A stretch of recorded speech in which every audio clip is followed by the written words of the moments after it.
వి news కి స్వాగతం. Telugu Desam party అరాచకాలకు తెగబడుతోందని వైసీపీ అధినేత జగన్ మండిపడ్డారు. గుంటూరు జైలు వద్ద బుధవారం ఆయన మీడియాతో మాట్లాడుతూ వరద బాధితులకు అండగా నిలబడటానికి బయలుదేరిన మాజీ ఎమ్మెల్యే నంబూరు శంకర్రావు కాన్వాయ్పై దాడి చేయడం దుర్మార్గపు చర్యగా అభివర్ణించారు. కష్టాల్లో ఉన్న ప్రజల కోసం మాట్లాడడానికి కూడా వీలు లేకుండా టీడీపీ ప్రవర్తిస్తోందని జగన్ ఫైర్ అయ్యారు. టీడీపీ నాయకులు ఒకటే గుర్తుపెట్టుకోవాలని, ఎప్పుడు రోజులు ఒకేలా ఉండవు అంటూ జగన్మోహన్ రెడ్డి ప్రశ్నించారు. వరద బాధితులకు పరామర్శిస్తే టీడీపీకి నష్టమేంటని తెలిపారు. మాజీ ఎమ్మెల్యే కాన్వాయ్పై దాడి చేయడం దారుణమైన విషయం అన్నారు.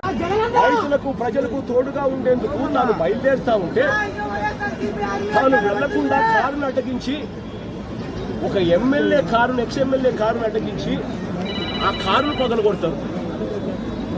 తాను వరద బాధితులను చూడకూడదట, వరద ప్రాంతాన్ని తాను పరామర్శించకూడదట. ముఖ్యంగా వాళ్ళు అనుకుంటా ఉన్నారు, ఇలా ఎవరు కూడా పోకూడదు, ఇలా ఎవరు కూడా చూడకూడదు, ఇలా ఎవరు కూడా మాట్లాడకూడదు. ఇలా జరిగింది అని అంటే చంద్రబాబు నాయుడు గారి హయాంలో జరిగిన ఈ తప్పిదాలు బయటికి రావు అని వీళ్ళు అనుకుంటున్నారు. అయ్యా చంద్రబాబు, ఇవన్నీ తాత్కాలికమే. కష్టం జరిగింది ప్రజలకు, కష్టం వచ్చింది ప్రజలకు, దెబ్బ తగిలింది ప్రజలకు, నొప్పి కలిగేది ప్రజలకు. ఆ ప్రజలు